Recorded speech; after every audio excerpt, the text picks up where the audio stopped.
Para fazer um brigadeiro, você deve colocar os ingredientes no fogo e misturar até engrossar. Eis o resultado. Calma, eu sei que isso é um programa de informática. Como você viu, tudo começa com os ingredientes. A gente coloca tudo na panela. Eles se misturam até chegar ao resultado final. O computador funciona da mesma forma. Você entra os dados no computador. O computador processa esses dados e apresenta o resultado nos dispositivos de saída, como a tela e a impressora, por exemplo. Mas o que acontece entre a entrada dos dados e a saída? Como o computador consegue entender o que você quer e exibir o resultado na tela? Este processo envolve o trabalho de duas partes. Uma parte física e uma parte lógica. Digamos que a parte física é assim, como o corpo do computador. O computador não tem órgãos nem músculos, claro. Mas ele tem várias peças e conexões que juntos fazem o computador funcionar. No ser humano, o sistema nervoso faz a conexão entre as diversas partes do corpo. O computador não tem sistema nervoso, mas ele tem uma placa-mãe. A placa-mãe permite que todas as partes de seu computador recebam energia e comuniquem-se entre si. O computador também não tem cérebro, mas tem um processador que fica dentro da placa-mãe. O processador comanda todas as outras partes, incluindo o teclado, o monitor e o mouse. O processador serve para processar informações. Milhares e milhares delas representadas por zeros e uns, os bits. O cérebro humano não guarda todas as informações da mesma forma. O computador tem um local específico para guardar as informações de forma definitiva. O disco rígido, também conhecido como HD. E outro local para guardar as informações por um determinado tempo, a memória RAM. Então a foto do meu primeiro beijo deve estar aqui, em algum lugar do disco rígido. Peraí, achei! Minha coleção musical, meus textos, os programas que eu uso, tá tudo aqui guardado no meu disco rígido. Daqui a pouco, meu HD não vai aceitar mais nada. O cérebro humano é capaz de armazenar tudo. Já a memória do computador só guarda uma coisa: sequências de zeros e uns. Cada sequência de 8 dígitos forma um byte. A capacidade do HD é medida em número de bytes que ele consegue guardar. Nem todo ser humano processa e armazena as informações da mesma forma. Tem gente que não consegue guardar nem o próprio número de telefone.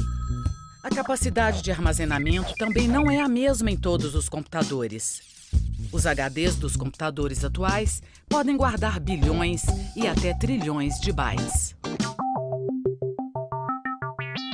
A capacidade dos HDs de armazenar informação cresce com tanta rapidez que é capaz dessa informação ficar defasada antes mesmo deste vídeo chegar ao fim. E não podia ser diferente. Antes, o computador servia para fazer texto, planilhas, coisa do tipo. Esses arquivos não ocupam tanto espaço.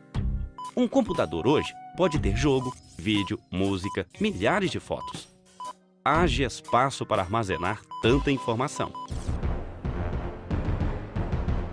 A memória do ser humano é praticamente um mistério para a ciência. Tem gente que come gengibre, faz palavra cruzada e até uma ginástica mental criada em algum lugar exótico. Tudo para expandir a memória.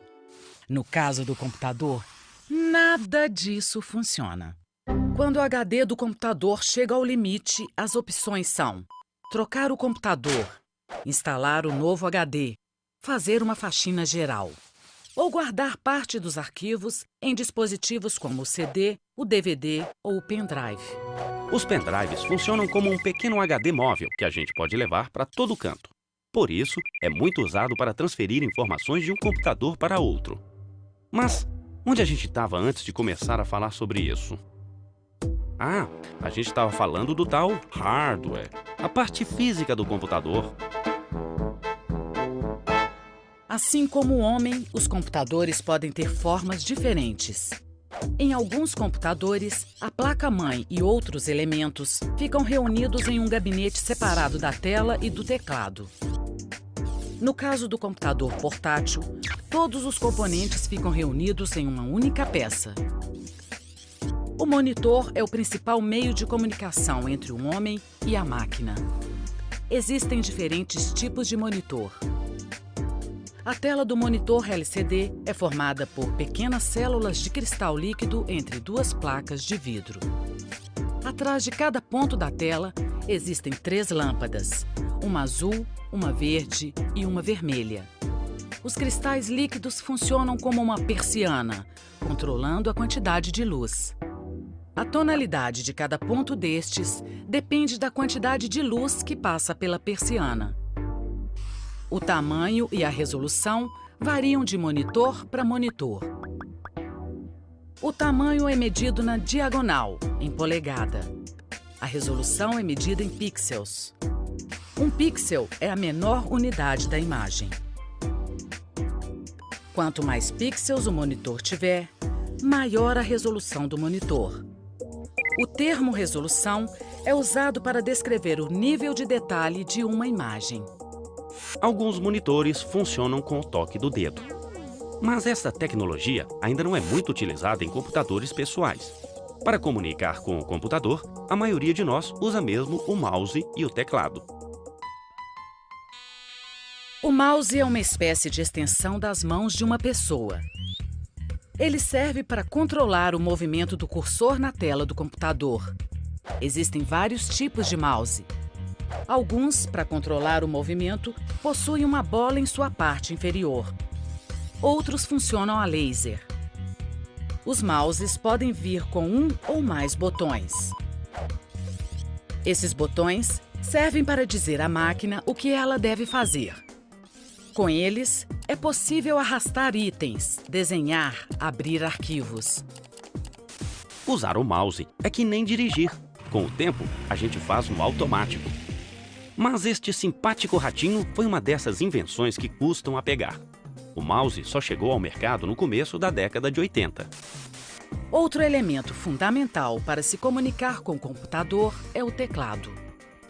Todas essas partes formam o corpo do computador, o hardware. Mas o computador não tem só um corpo feito de aço, silício e outros materiais. Tem coisas que a gente não pode tocar, mas que a gente usa o tempo todo, certo? Tudo que aparece na tela do seu computador é o software. Se o hardware é a parte física, o software é a parte lógica. Um computador pode ter diversos softwares. Existe software para projetar prédio, criar planilha, escrever textos ou criar uma animação. Todo computador tem um software principal, o sistema operacional. Ele funciona como um maestro. Ele rege o trabalho dos softwares e do hardware e permite que você guarde programas e dados nos HDs. Se você usou o computador uma única vez, com certeza usou o sistema operacional. Todo computador já vem com um instalado. O computador não funciona sem ele. Você já deve ter ouvido falar no Windows, no macOS e o Linux. Esses são alguns dos sistemas operacionais mais conhecidos no mundo. Quando a gente liga o computador, a primeira página que aparece é apenas a interface do sistema operacional. Ele é bem mais complexo que isso. Graças a ele, eu tenho acesso a tudo no computador. O curioso é imaginar como os programadores conseguem criar softwares tão sofisticados. O software nada mais é do que uma lista de instruções criadas por programadores para resolver um determinado problema. Vamos supor que o problema seja fazer um quadrado. Vamos criar uma lista de instruções.